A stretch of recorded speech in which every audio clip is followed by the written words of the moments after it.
तो पिछली क्लास में चैप्टर नंबर 4 में हमने देखा था बोर ब्यूरी कॉन्सेप्ट कि अकॉर्डिंग टू बोर साइंटिस्ट और ब्यूरी साइंटिस्ट इलेक्ट्रॉन्स कैसे डिफरेंट शेल्स में लोकेट होते हैं। कुछ क्वेश्चन भी किए थे। अब मैं आज आपको डिस्कस करवाता हूँ एटॉमिक नंबर के बारे में। एटॉमिक नंबर क्या होता है और मास नंबर क्या होता है। फिर हम वैलेंसी के ऊपर आएंगे, वो क्या होता है। हाँ जी, एटॉमिक नंबर किसे कहते हैं हम लोग और एटॉमिक मास किसे कहते हैं। देखिए, एटॉमिक नंबर का मतलब ये होता है कि एक एटम में कितने प्रोटॉन्स प्रेजेंट होते हैं, वो एटॉमिक नंबर कहलाता है। एटम का number of protons present in the atom. जैसे देखते हैं, सपोज करिए ये आपके सामने एटम है। एक एटम में तीन चीजें होती हैं जो हमने पढ़ी हैं अभी तक। एक एटम में आपके होते हैं प्रोटॉन्स,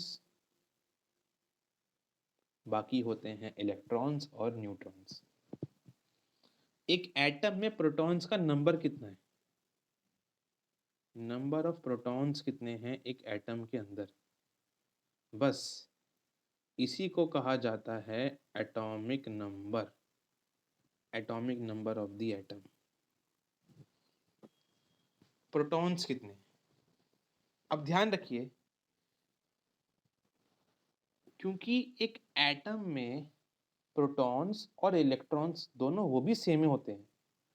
एक एटम में पता है जितने प्रोटॉन्स होंगे ना उतने ही इलेक्ट्रॉन्स होते हैं।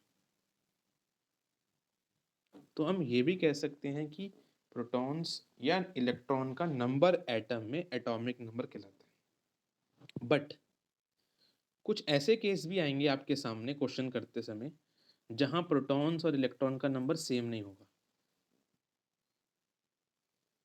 तो अभी क्वेश्चन करेंगे वाले भी तो समझ में आएगा आपको। तो जनरली तो प्रोटॉन्स और इलेक्ट्रॉन के नंबर सेम होते हैं, बट कभी कभार वो वेरी भी करते हैं। तो आपके लेवल पे अभी इतना याद करिए, नंबर ऑफ प्रोटॉन्स कितने हैं एटम में। या आपको याद करना भी है इलेक्ट्रॉन का टॉपिक तो ऐसे याद कर लीजिए, नंबर ऑफ प्रोटॉन्स या नंबर ऑफ इलेक्ट्रॉन्स एक न्यूट्रल एटम में कितने हैं। ध्यान रखना, न्यूट्रल एटम बोलना पड़ेगा उस केस में। एक न्यूट्रल एटम में नंबर ऑफ इलेक्ट्रॉन्स या नंबर ऑफ प्रोटॉन्स को हम एटॉमिक नंबर कह सकते हैं। या सिंपल एक तरीके से ये याद कर लीजिए कि नंबर ऑफ प्रोटॉन्स कितने हैं एटम में, वो आपका एटॉमिक नंबर है। ठीक है, तो प्रोटॉन्स कितने हैं एटम में वो आपका एटॉमिक नंबर है, या इलेक्ट्रॉन्स कितने हैं न्यूट्रल एटम में, वो भी आपका काम हो जाएगा। एटॉमिक नंबर को हम लोग डिनोट करते हैं सिंबल Z से। एटॉमिक नंबर को Z से डिनोट करते हैं। जैसे आपके सामने लिखा है Z is equal to 1। Question आया मान लो आपके एग्जाम में, Z इज इक्वल टू 1, ये क्या होता है। Z इज इक्वल टू 1 का मतलब होता है कि ये जो है हाइड्रोजन की बात हो रही है, क्योंकि हाइड्रोजन का होता है एटॉमिक नंबर 1। ये Z का मतलब क्या है, Z का मतलब है एटॉमिक नंबर। एटॉमिक नंबर 1 सिर्फ हाइड्रोजन का होता है, ध्यान रखिएगा। तो आपको अभी 20 एटॉमिक नंबर याद करवाता हूँ मैं, 20 एटॉमिक नंबर्स जो हमें 9th में तो काम आएंगे ही आएंगे, 10th क्लास में भी काम आते हैं, इवन 11 12th में भी काम आएंगे वो। तो वो याद कर लो आज ही, बढ़िया रहेगा। ठीक है, तो एटॉमिक नंबर की सिंपल डेफिनेशन क्या है, नंबर ऑफ प्रोटॉन्स एटम में। अब प्रोटॉन्स तो भाई न्यूक्लियस में भी होते हैं ना, प्रोटॉन्स तो न्यूक्लियस में होते हैं, तो ऐसे भी याद कर सकते हो नंबर ऑफ प्रोटॉन्स न्यूक्लियस में कितने। तो सबसे इजी डेफिनेशन आपके लिए ये हो जाएगी, number of protons in the nucleus. और आखिरी में लिख देना कि एटॉमिक नंबर जो हम पढ़ रहे हैं उसको Z से डिनोट करते हैं, ये एटॉमिक नंबर है। एक टर्म और होती है हमारे पास, मास नंबर। मास नंबर के बारे में हमने चैप्टर नंबर 3 में पढ़ा था, याद करिए। मास नंबर बोल सकते हो इसको, या इसको एटॉमिक मास कह सकते हो, एक ही बात है। क्या होता है एटॉमिक मास या मास नंबर? एटॉमिक मास या मास नंबर का मतलब है एक न्यूक्लियस के अंदर प्रोटॉन्स और न्यूट्रॉन का सम कितना है। देखो ऐड कर रहे हैं, number of protons plus number of neutrons को हम लोग मास नंबर या एटॉमिक मास कहते हैं। ये बहुत सिंपल है, एटॉमिक मास, और एटॉमिक मास का सिंबल होता है कैपिटल ए। पीछे पढ़ा था ना अभी हमने, एटॉमिक नंबर का सिंबल होता है जेड, एटॉमिक मास का सिंबल होता है कैपिटल ए। ठीक है, एक चीज और बस फिर लिखते हैं हम लोग, प्रोटॉन्स और न्यूट्रॉन को मिला के, प्रोटॉन्स और न्यूट्रॉन्स को मिला के हम लोग ना पता है न्यूक्लियॉन कहते हैं। प्रोटॉन्स को और न्यूट्रॉन को ऐड कर दें तो क्या मिलता है हमें? हमें न्यूक्लियॉन मिलता है। तो आप ऐसे भी कह सकते हो the number of nucleons in the nucleus, क्योंकि प्रोटॉन और न्यूट्रॉन दोनों न्यूक्लियस में होते हैं। तो जैसे आपको ठीक लगे वैसे आप डेफिनेशन लिख सकते हैं। Sum of the neutrons and protons, वो भी आपका मास नंबर है, या इन दोनों को मिला के हम न्यूक्लियॉन भी कहते हैं, तो नंबर ऑफ न्यूक्लियॉन भी मास नंबर है। सिंबल इसका कैपिटल ए होता है। Atomic number, it can be defined as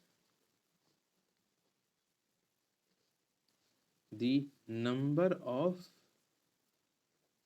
protons present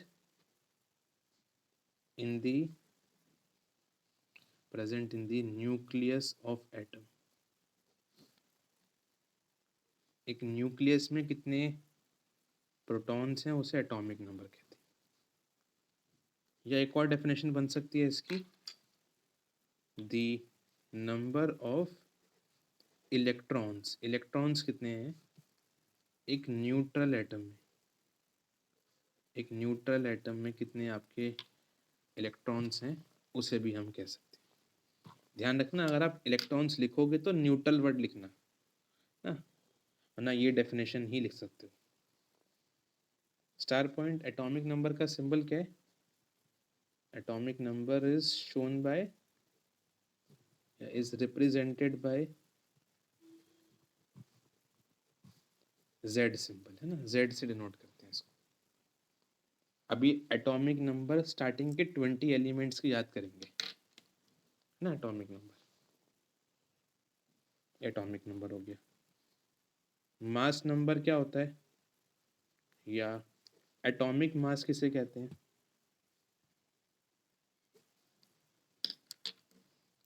एक एटम में प्रोटॉन्स और न्यूट्रॉन का सम कितना है? It can be defined as sum of protons and neutrons in N, या इन अ न्यूक्लियस। और ब्रैकेट में लिख लो कि प्रोटॉन्स और न्यूट्रॉन्स को मिला के हम लोग क्या बोलते हैं? न्यूक्लियॉन। पूछ सकते हैं एग्जाम में आपसे कि भाई व्हाट इज न्यूक्लियॉन, क्या होता है न्यूक्लियॉन? प्रोटॉन्स और न्यूट्रॉन्स का सम होता है। सिंबल क्या होता है मास नंबर का? Mass number is represented by capital a symbol. और ध्यान रखना, मास नंबर निकालते समय इलेक्ट्रॉन्स को नहीं गिनते हम लोग। तो मैंने बताया था आपको, रुदरफोर्ड के एक्सपेरिमेंट में भी रुदरफोर्ड ने ही ये प्रूफ करके दिखाया था, एक एटम का मास सिर्फ न्यूक्लियस से फॉर्म होता है, और न्यूक्लियस में सिर्फ प्रोटॉन्स और न्यूट्रॉन होते हैं। इसलिए जब भी हम निकालेंगे एटम का मास तो हम काउंट नहीं करेंगे इलेक्ट्रॉन्स। पूछ सकते हैं एग्जाम में, या कोई पूछ सकता है आपसे, भाई आप एटम का मास निकाल रहे हो, इसमें आपने प्रोटॉन्स न्यूट्रॉन्स लिए, ठीक है, इलेक्ट्रॉन्स कौन लेगा? तो बोल देना तो रुदरफोर्ड के एक्सपेरिमेंट में शो हो गया था कि इलेक्ट्रॉन्स का मास तो होता ही नहीं है, बहुत बहुत हल्के होते हैं वो। रुदरफोर्ड ने कहा था कि एटम का सारा मास न्यूक्लियस में होता है, इसलिए इनको काउंट करते हैं एटम का मास निकालने में। अब एक चीज़ जो आपको क्वेश्चंस में काम आएगा, अभी क्वेश्चन करेंगे हम लोग, एक एटम का सिंबल क्या होता है, या हम एक एलिमेंट को कैसे रिप्रेजेंट करते हैं?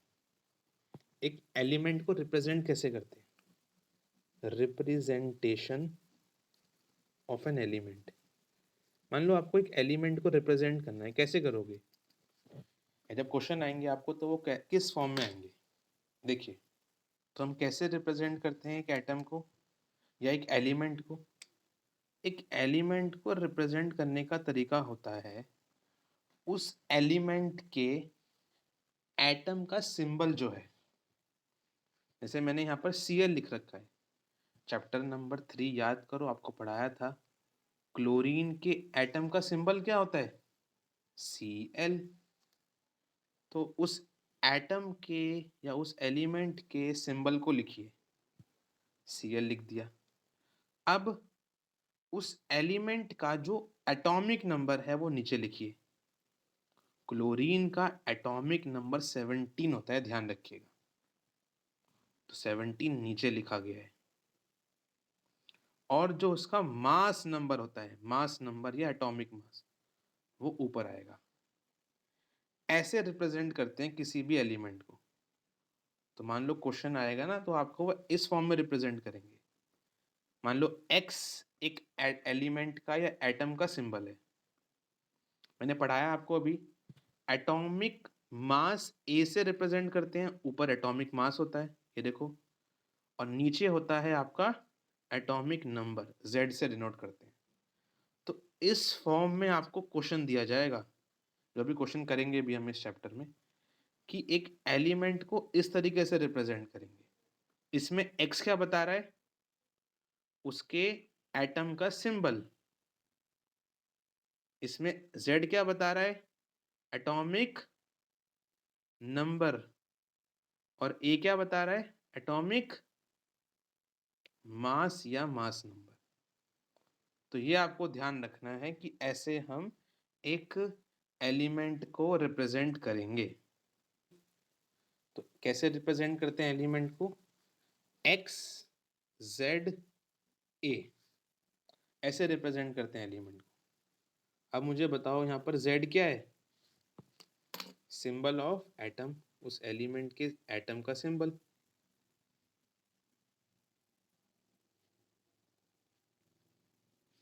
z क्या है यहाँ पर?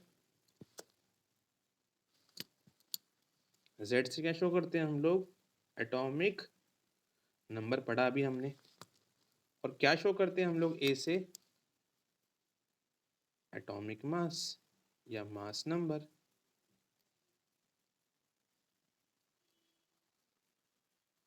अब हम लोग इस चैप्टर में जो 20 एलिमेंट्स हैं, स्टार्टिंग के 20 एलिमेंट जो होते हैं, उनको याद करेंगे, क्योंकि वो आपको आने चाहिए, क्वेश्चन बन जाते हैं उसके ऊपर।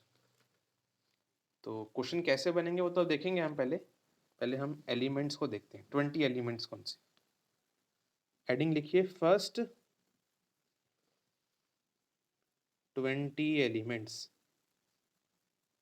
20 एलिमेंट स्टार्टिंग के जो आपको पढ़ने हैं, पता होना चाहिए आपको। आज के टाइम पे केमिस्ट्री में मोर देन 120 एलिमेंट्स डिस्कवर्ड हो चुके हैं। करीबन 118 एलिमेंट्स डिस्कवर्ड हैं, 120 भी कह सकते हो।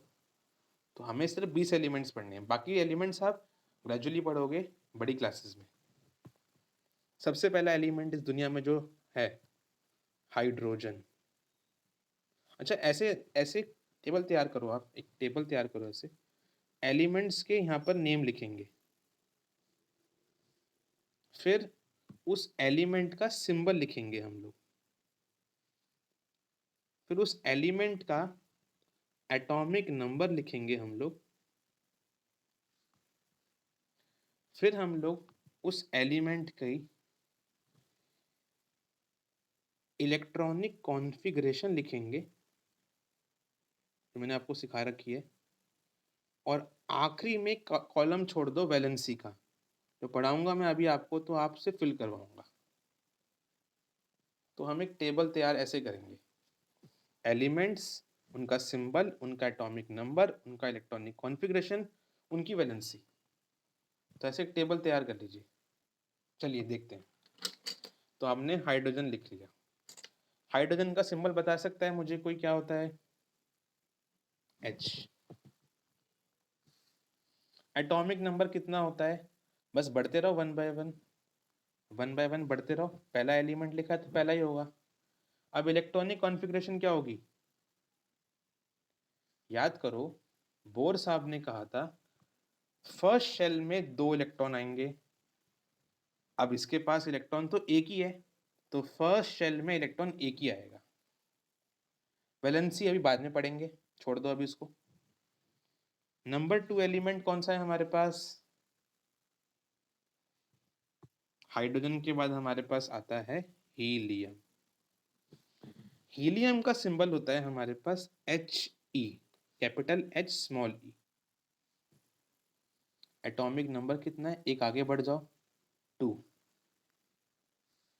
अब याद करो मैंने पढ़ाया था पिछली क्लास में, नील्स बोर साहब ने कहा था कि फर्स्ट शेल में इलेक्ट्रॉन 2 आ सकते हैं, और इलेक्ट्रॉन 2 ही तो है इनके पास, तो फर्स्ट शेल में इलेक्ट्रॉन 2 आ गए, बाकी शेल्स खाली रहेंगे।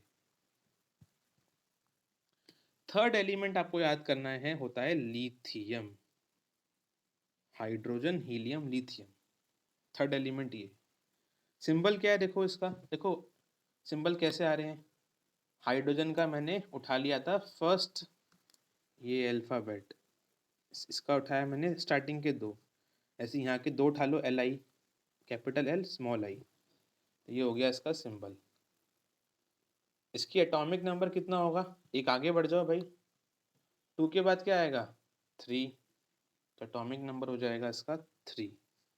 अब इलेक्ट्रॉनिक कॉन्फ़िगरेशन ध्यान रखिए, इलेक्ट्रॉनिक कॉन्फ़िगरेशन इसकी होगी 2,1। कैसे, फर्स्ट शेल में हमेशा 2 इलेक्ट्रॉन ही आएंगे, 2 आ गए। अब बच कितने गए, एक बच गया तो यहाँ आ जाएगा। सेकंड शेल में इलेक्ट्रॉन्स वैसे मैक्सिमम तो 8 आते हैं, बट हमारे पास एक ही बच रहा है तो एक आ जाएगा। वैलेंसी हम बाद में देखेंगे, अभी थर्ड एलिमेंट हो गया। फोर्थ हमारे पास होता है बेरिलियम, BERYLLIUM, याद करने हैं आपको, हाइड्रोजन हीलियम लिथियम बेरिलियम। पांचवा होता है बोरॉन, सिक्स्थ होता है कार्बन, सेवंथ होता है आपका नाइट्रोजन, एट्थ होता है आपका ऑक्सीजन, इसे बार बार याद करोगे तो हो जाएगा। नाइन्थ होता है आपका नियॉन, 10th होता है आपका, सॉरी 8 होता है आपका ऑक्सीजन, 9 होता है आपका फ्लोरीन, फ्लोरीन 10th होता है आपका नियोन। ऑक्सीजन के बाद आपका फ्लोरीन आएगा, FLUORINE। पहले नेम लिख लो साथ साथ मेरे, बाद में इनके सिंबल्स वगैरह लिखते हैं। Hydrogen helium lithium beryllium boron carbon nitrogen oxygen fluorine neon. 11th पे आइए, ये होते हैं आपके सोडियम, देन आपका होता है मैग्नीशियम, MAGNESIUM। 13 होता है आपके एल्यूमिनियम, 14th होते हैं आपके सिलिकन, 15th हैं आपके फॉस्फोरस,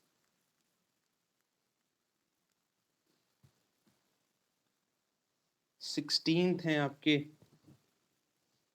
सल्फर, 17th हैं आपके क्लोरीन, जो बता रहा था आपको पीछे में क्लोरीन, 18th होते हैं आपके आर्गन, 19 है आपका पोटेशियम, POTASSIUM पोटेशियम, 20 हैं आपके कैल्शियम, CALCIUM। ये स्टार्टिंग के 20 एलिमेंट्स आपको याद करने हैं। अब सिंबल्स लिखते हैं आगे, लिथियम तक लिख लिया था हमने इलेक्ट्रॉनिक कॉन्फ़िगरेशन। बेरिलियम सिंबल क्या आएगा देखो, इसके स्टार्टिंग के उठा लो 2 लेटर्स BE। एटॉमिक नंबर एक आगे बढ़ जाओ 4। इलेक्ट्रॉनिक कॉन्फ़िगरेशन कितनी होगी, फर्स्ट शेल में इलेक्ट्रॉन्स कितने आते हैं 2, अब बच कितने गए 2 फिल हो गए, कितने बच गए 2 बच गए। सेकंड शेल में इलेक्ट्रॉन 2 आएंगे आपके, 2,2 इसकी इलेक्ट्रॉनिक कॉन्फ़िगरेशन है। बोरॉन का एटॉमिक नंबर होता है 5। बोरॉन का सिंबल सिर्फ बी से होगा शो, बी ओ नहीं। इसके एटॉमिक नंबर एक आगे बढ़ जाओ 5। क्या होगी कॉन्फ़िगरेशन? फर्स्ट शेल में इलेक्ट्रॉन 2, अब कितने बच गए? इलेक्ट्रॉन्स 3 बच गए, 3 आएंगे पीछे। अब आगे बढ़ते हैं हम लोग कार्बन की तरफ। कार्बन का सिर्फ सी से होता है सिंबल, सी से। एटॉमिक नंबर 6 हो जाएगा, आगे बढ़ो। कॉन्फ़िगरेशन कितनी होगी? फर्स्ट में 2, कितने बच गए? 4 बच गए ना। सेकंड में तो 8 तक इलेक्ट्रॉन्स आ सकते हैं, तो 4 तो आ ही जाएंगे, ऐसे हो जाएगा। नाइट्रोजन का सिर्फ एन से होता है सिंबल, एटॉमिक नंबर एक आगे बढ़ जाओ 7। कितनी होगी कॉन्फ़िगरेशन? 2,5। सेकेंड शेल में इलेक्ट्रॉन्स 8 तक आ सकते हैं ना, 5 हैं अभी तो। ऑक्सीजन का सिंबल ओ, सिर्फ ओ, एटॉमिक नंबर 8, 2,6 कॉन्फ़िगरेशन। फ्लोरीन का सिंबल सिर्फ F, atomic number 9, 2,7 configuration. Neon पे आइए। नियॉन का सिंबल होता है एन ई, एन मत करना क्योंकि एन तो होता है नाइट्रोजन साहब का, एन ई होता है। Atomic number 10, configuration 2,8। सबसे यूनिक कॉन्फ़िगरेशन या तो नियॉन की मिलेगी आप लोग को, हीलियम की मिलेगी आपको, या भी दिखाऊंगा मैं आपको आखिरी में आर्गन। देखना इनकी यूनिक कैसे मिलेगी। सोडियम पे आते हैं। सिंबल इसका होता है सबसे यूनिक Na, एटॉमिक नंबर 11। अब इसमें थोड़ा प्रॉब्लम आएगी आपको कॉन्फ़िगरेशन फिल करने में। फर्स्ट में आएंगे 2 इलेक्ट्रॉन्स, अब कितने बच गए? 9 बच गए भाई। सेकंड में आ सकते हैं 8, तो थर्ड में कितने बचेंगे? 1।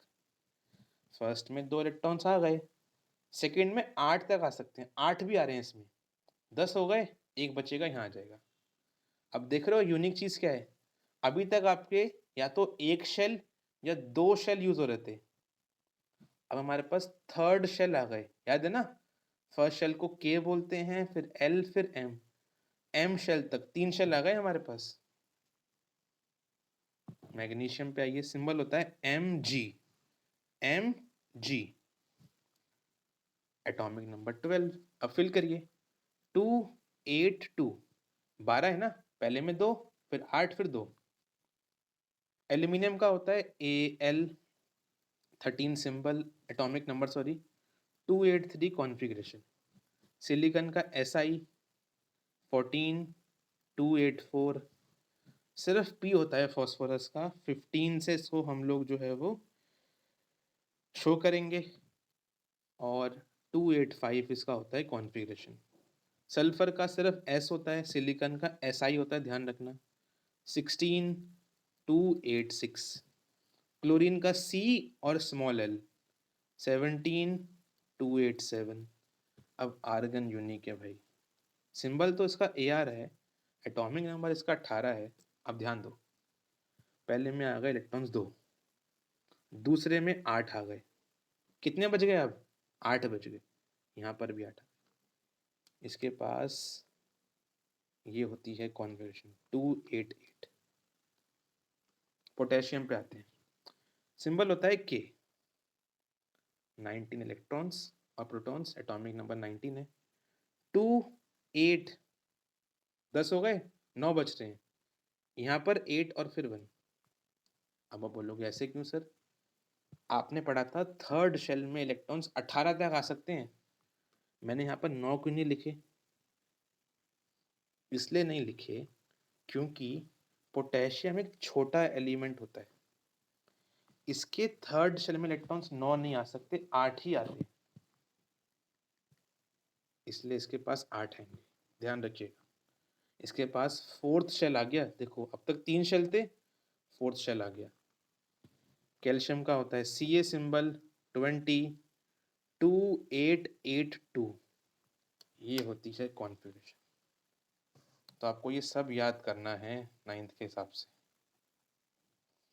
क्वेश्चन कहते कैसे आएंगे इस टॉपिक में से? मान लो क्वेश्चन आ गया आपके एग्जाम में, एल्यूमिनियम का बताइए एटॉमिक नंबर। टेबल याद होगी तो बता पाओगे, 13 होता है। क्वेश्चन आएगा, बताइए एल्यूमिनियम का एटॉमिक नंबर, उसकी इलेक्ट्रॉनिक कॉन्फ़िगरेशन।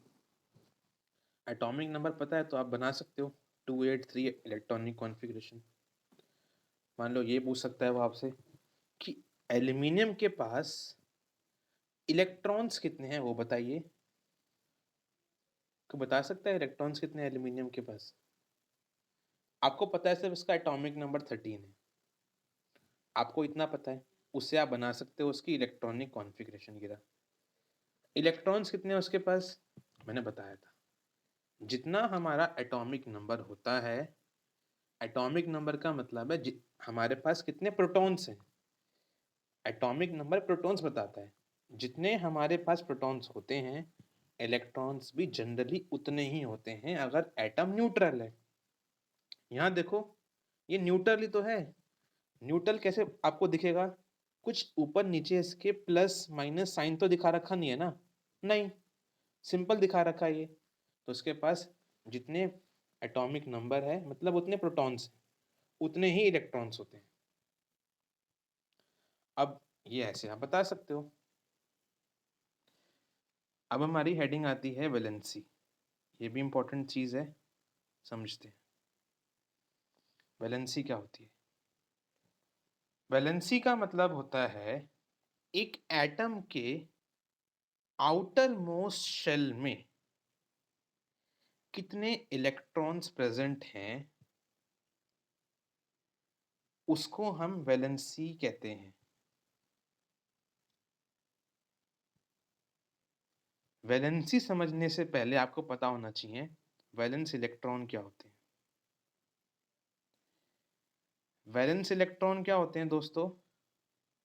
एक एटम के आउटर मोस्ट शेल में जो इलेक्ट्रॉन्स होते हैं, सपोज करो इस एटम के आउटर मोस्ट शेल में 1 2 3 4 मान लेते हैं, बस अभी 4 इलेक्ट्रॉन है। आउटर मोस्ट शेल में जितने इलेक्ट्रॉन्स होते हैं उन्हें हम वैलेंस इलेक्ट्रॉन कहते हैं। यहाँ 4 हैं इस क्वेश्चन में, तो 4 हो गए valence electron. Outer most shell में जितने इलेक्ट्रॉन्स होते हैं उसे वैलेंस इलेक्ट्रॉन कहते हैं, और वैलेंस इलेक्ट्रॉन से हम वैलेंसी निकालते हैं। वैलेंस इलेक्ट्रॉन से वैलेंसी निकालते हैं। वैलेंसी होती क्या है? वैलेंसी का मतलब होता है, valency is the combining capacity of the atom. इसकी डेफिनेशन होती है combining capacity of the atom, एक एटम की कंबाइनिंग कैपेसिटी। निकलती कैसे है ये? वैलेंस इलेक्ट्रॉन से। वैलेंस इलेक्ट्रॉन क्या होते हैं? आउटर मोस्ट शेल के इलेक्ट्रॉन। अब ध्यान दीजिए क्या बता रहा हूं मैं। अगर एक एलिमेंट के पास, ध्यान दीजिएगा, वैलेंस इलेक्ट्रॉन 1 2 और 3 तक हैं, इवन 4 तक हैं। एक एलिमेंट के पास 1 2 3 4, अगर वैलेंस इलेक्ट्रॉन 4 तक हैं, उस एलिमेंट की वैलेंसी उतनी होगी, 1 2 3 या 4 होगी।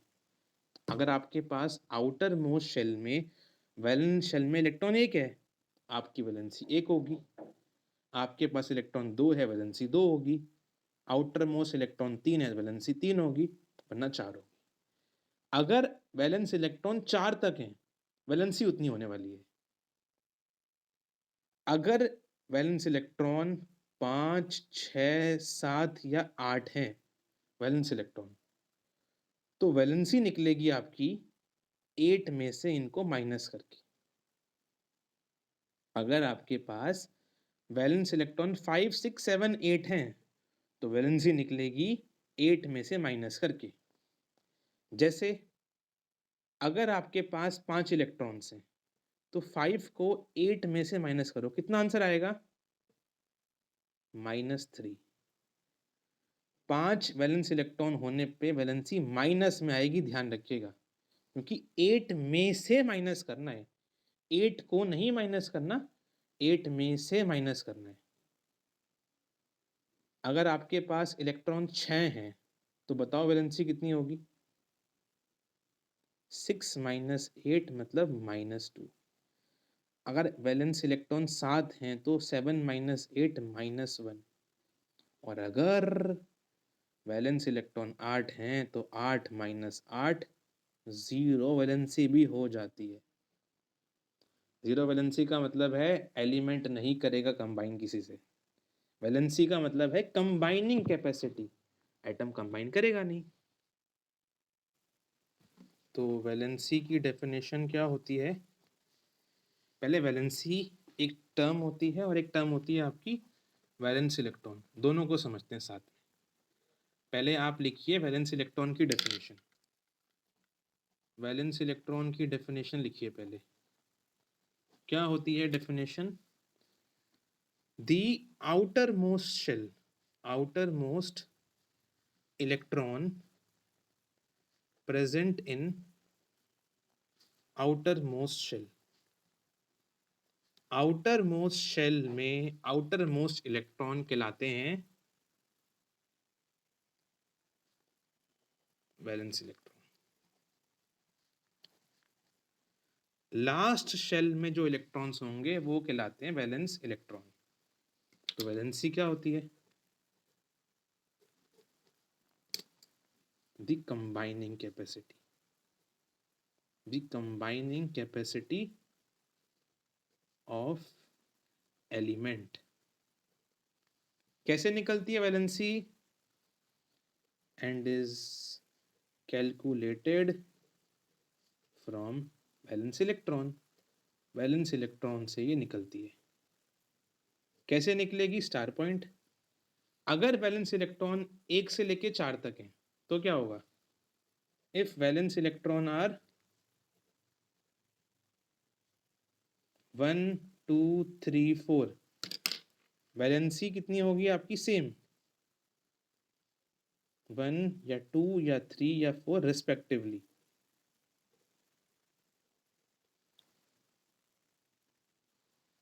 अगर आपके वैलेंस इलेक्ट्रॉन ज़्यादा हैं 4 से, 5 6 7 8, वैलेंसी हो जाएगी आपकी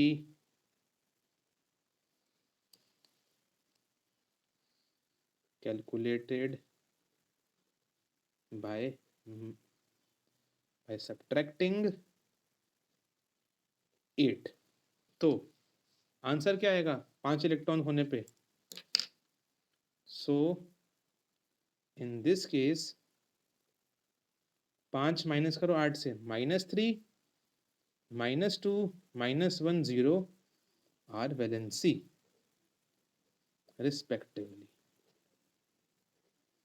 ऐसे निकलेगी आपकी वैलेंसी इन केस में। और जो टेबल मैंने पीछे दिखाई थी उससे मैं फिल करवाता हूँ अगली बारी में इसके थ्रू।